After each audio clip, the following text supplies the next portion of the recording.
For being Basque. Yeah, in Spain, sometimes I suffer harassment when I was a child. Police was really hard with you if you were Basque.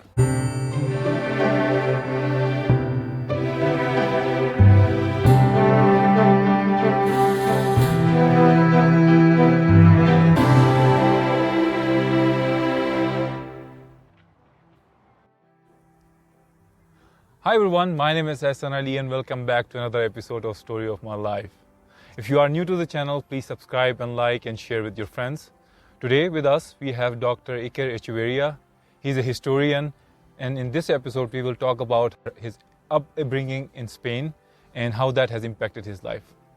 Hello Iker, thank you so much for being the part of Story of My Life. Of course. So let's begin with where were you born and raised first? Well, I was born in San Sebastian. It's a small city in north of Spain, close to the border with France. And it's a really beautiful place, believe me. It's fucking amazing. Yeah. I totally believe you. And about when you were growing up in Spain, in the northern part of Spain especially, it's called Basque country? Yeah, I mean, it's part of the Basque countries, the northern region of Spain. In the border with France, there's another part of Basque country in the French side too. Okay. And there's a lot of conflict, like there's a lot of history between Basque country and Spain, right? Could you tell us about how that was like growing up in that part of the country while you were in Spain? Well, like I said, it's not a really nice place, so we are privileged, for sure.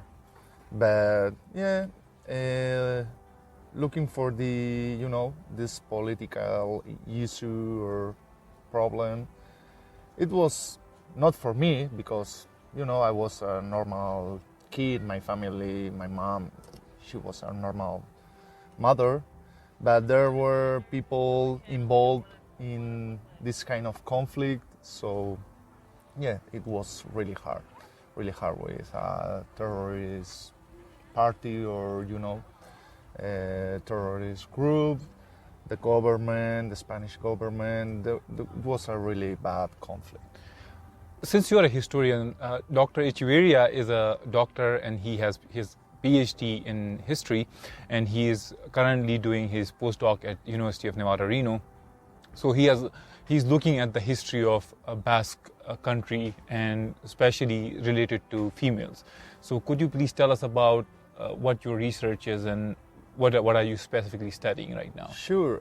Well, right now I'm studying the Basque women education in the 18th century. My PhD was about Basque women history in the 18th century, focused in certain elements like marriage, divorce, the power inside the family in that period of time, education too, history of emotions too. So yeah, and now I'm trying to do the same or something similar about the education in the Basque country and America. So it's like a comparison between the community of the Basque country and the immigrants in the 18th century. Makes sense. So could you please also explain a little bit about how was it like in 18th century for women in Basque country? Sorry, can you... Yeah. What was it like? For example, were there a lot of restriction on women back in 18th century for women? And when was the education available for females in Basque country? I mean, the situation was completely different, of course. I mean, it was an androcentric society,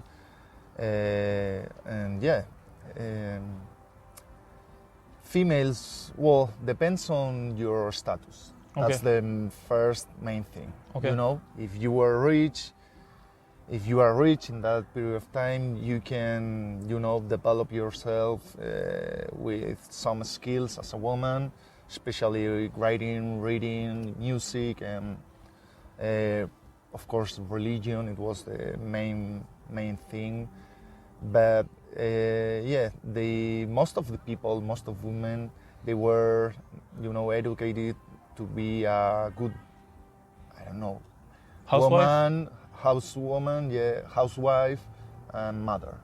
When did this shift change for like middle class or the lower middle class families, that women started to learn how to read, how to write, and how to, like, when they were allowed to go to universities, especially in that part of the world? Well, in Europe, the first, proposals to change this, they start in the 18th century with with women and people like Mary Wollstonecraft and other authors in France, Spain, Italy, Germany.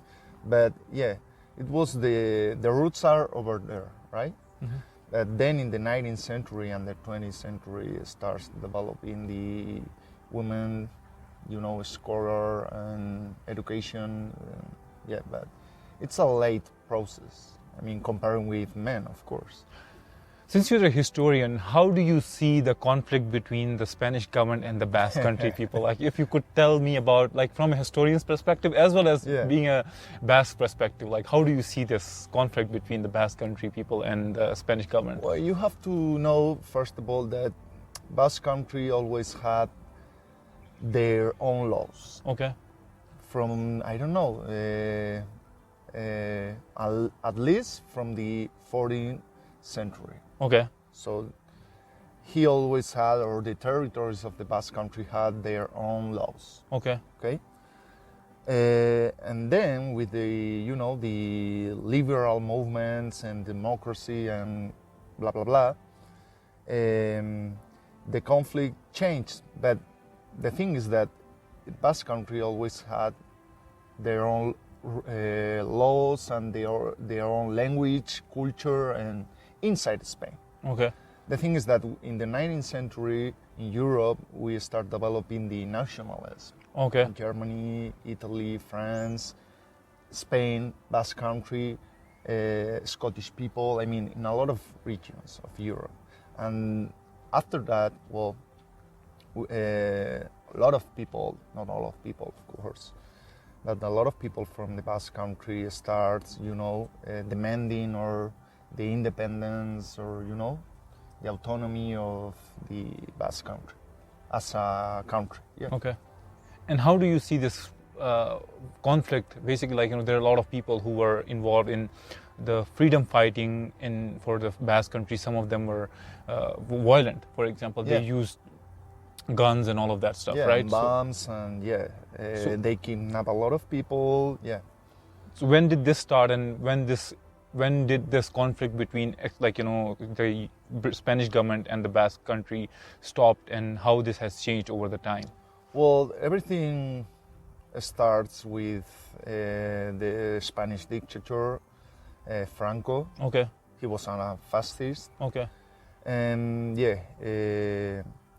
in the 60s... You mean 1960s? Yeah. Okay. In the 60s of the 20th century, some people, almost young people, lefty people of the Basque country, they took the decision of, found or, a party or group, a terrorist group, to, fight for the freedom of the Basque country.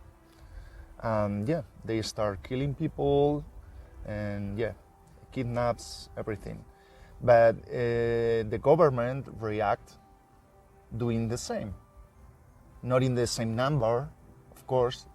It's not the same if the violence of a government and the violence from a terrorist group. But they start, the conflict starts over there. Then Spain changed to a democracy in the late 70s. But this group of, they keep going. The terrorist groups? Yeah, as a group and killing people. And they've stopped doing that almost 10 years ago. Wow, so until 2009-10, this terrorist group was active in Basque country. Yeah, and France, but especially in Basque country, Spain, all over. Wow. Well, and majority of these liberation army people were Basque country people, right? Yeah, no, all the majority, yeah, all of them. And that must have impacted your life growing up, because like, you know, when a certain aspect of like certain ethnic group tries to basically like, you know, change the world, for example, in this context, they were trying to get independence, but their struggle was violent. Yeah. That kind of puts an impact on the entire ethnic group, Yeah. right? How was that impact on your life? Well, I was a normal guy, a normal child. Yeah. My family, my mom, Yeah. everything was okay. It's weird because you live over there and there's a conflict around surrounding you, around you. You don't take part of it because you are not in one side or political side or in the other side, you know. So, but everything, it's, I don't know, everything it's fact in the sense that, you can see a lot of things and you can see people suffering. You can, when I was 30 years old, I didn't die because of 10 minutes difference because of a bomb. Wow. Yeah, it was a lucky situation for me. Yeah. So this kind of things, you know. Were you ever discriminated because of your ethnicity? Not ethnicity, but yeah, we can say that, for being Basque. Yeah, in Spain, sometimes I suffer harassment when I was a child. Police was really hard with you if you were Basque, you know. If you go to an airport, a bus station, or they took your ID in the street and they see that you are Basque, they are going to, it's going to be different. They are not going to be really kind with you. So, that was when I was a child or a teenager. Early in my 20s too, but not now, of course. Yeah. But Currently, you are working in one of the only, I think, Basque study centers in the United States, which is in University of Nevada, Reno, right? Yeah. Could you please tell us about a little bit history about why do we have a Basque center studies in Reno, first of all, and why this is the only Basque center studies? Well, because of the Basque immigration in the region, in Nevada, Idaho, and, you know, this area of California too, of United States. A lot of Basque people came here in the 90s or especially in the 20th century. And the community here in Reno, Nevada is huge. And I think it's powerful too. I mean, they are part of the history of Nevada. And then they decide, and the Basque government decide to, you know, put a lot of money and try to, start a center here in the United States, and it's a good thing. I mean, we have a lot of Basque houses around the world, especially in all over America. Dozens of them. But here we have a center of Basque studies in the University of Nevada, and it's pretty good.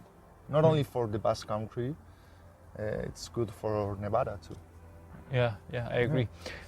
You also mentioned that, like, you know, how speaking English language in Spain can give you advantage over if you cannot speak English, right? Well, like Pakistan or whatever, right? Yes, exactly. I understand in Pakistan, like, you know, it is an advantage because of colonialism, right? Yeah. We were under British colonialism. That's why if you can speak English language, that impact still exists in Pakistan or like subcontinent to be on, right? But why do like Spanish people have this bias towards people who can speak better English will excel better in their studies or excel in their careers later in their lives? So why is that, and how do you see this problem? Why? I think it's because the power of the English language, right? I mean, it's the first language in the world. The funny thing is the funny fact is that the Spanish is the second highest language or highest language of one of the top languages in the world. But I mean, if you apply for a job or whatever, you know, and you know English, it's going to be better because of, you know, we are connected as a world Yeah. especially in the West. Yeah. So we needed one language, which is the English language, and it's a normal process. And can you learn English language the same way as you learn Spanish in your government schools, or do you have to go to a private school to learn English? Well, in my case, my experience was really bad because we start, as I told you, I was born in a city close to France, so we start studying French. Okay. French, Spanish, and Basque. Okay. And then we stopped studying French when I was, I don't know, 8 years old, something like that.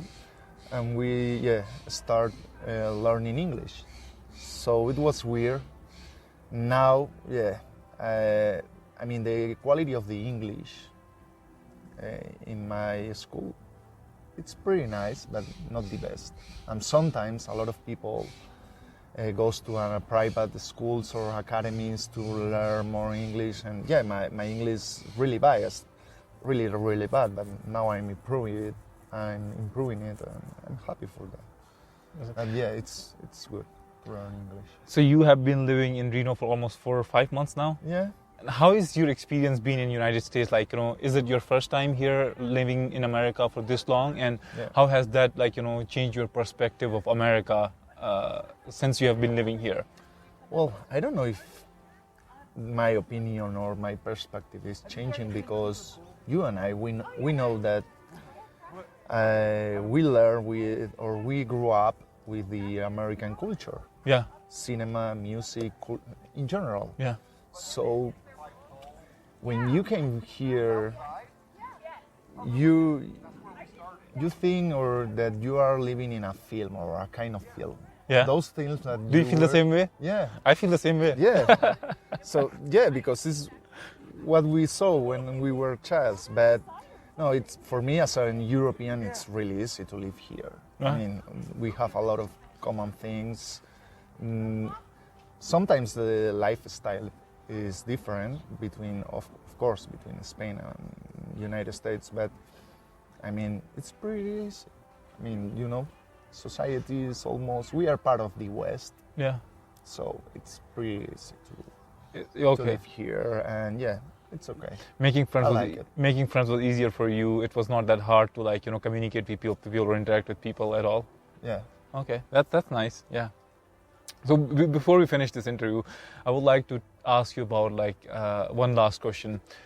How is your perspective of the world changing? Because now you are in Reno and you are interacting with all sorts of people from different parts of the world. Yeah. Like now we are playing soccer together with people from different parts of the world. So interacting with these people, is it changing your worldview because now you know the culture through somebody who has lived and raised in that part of the world? Well, that's a really rich thing for me. Okay. It's a really good thing to know. Yeah, people all over the world. It's always a beautiful thing. Okay. And share experiences, share histories, stories, whatever. It's really nice. I mean, for me as a human being, as a person, it's really amazing and richful thing. But I don't know. Sometimes some people, I mean, the thing is that we have to travel, we have to move. Yeah. We have to new. Yeah. That's one of the best things of living this period of time. Yes. We can take a plane. Yeah. Imagine in, I don't know, few centuries ago. 100 years ago from now, right? Yeah. In 19th, 20th impossible. century, yeah. Now we have, our generation has the opportunity to travel, new people, know new people, meet new people, and it's really rich thing. I mean, it's wonderful, and change your mind. Of course, change your mind. Yeah. And sometimes even if you don't have to travel, I mean, because now in the cities especially in the cities of the West, but all over the world, there's people from all over the world. You can meet in your town, in your city, people from all over the world, and you have to, I mean, it's really good, believe me. You have to open yourself to these people and know new or meet new cultures, communities. It's beautiful, but because we are persons, we're humans. Thank you so much, Iker, for being part of the show. I really enjoyed our conversation. It kind of gives you a different perspective. Like, as you mentioned, that like, it's good to interact with people from different parts of the world and travel across the world. Maybe as a European or somebody who has as a European, it's easier to travel across the world. That's a privilege. Yeah, and that's our privilege. Yes, exactly. Yeah, not everybody has. Yeah. And that's why we have the responsibility to do that and try to connect the people from of the world and try to open our minds as Europeans. Exactly. I mean, for me, it's an aberration. I mean, it's really, really bad. Know that there's a lot of close-minded people in continent, in Europe. We are privileged. Yeah. Fuck. You know what I mean? Yeah. You can travel. You can, save money and travel. You can open your mind. Yeah. You can, even if you don't travel, I told you that. I mean, in your own city, you can meet people all over the world. Yeah. And we are not doing that. So when I meet people from Europe, really close-minded people, you know what I mean? It's disgusting. Yeah. You have the opportunity as a privilege, comparing with the rest with the rest of the world, to open your mind and it's a sad thing. But makes sense. Yeah. Well, here we are. Here we are. Here we are. Yeah. Thank you so much for being part of Story of My Life. This was Story of Iker's life. If you liked and enjoyed the conversation, please share and subscribe to Story of My Life. We will be back with another story next week. Keep subscribing. And this was Story of Iker's life. Thank you so much.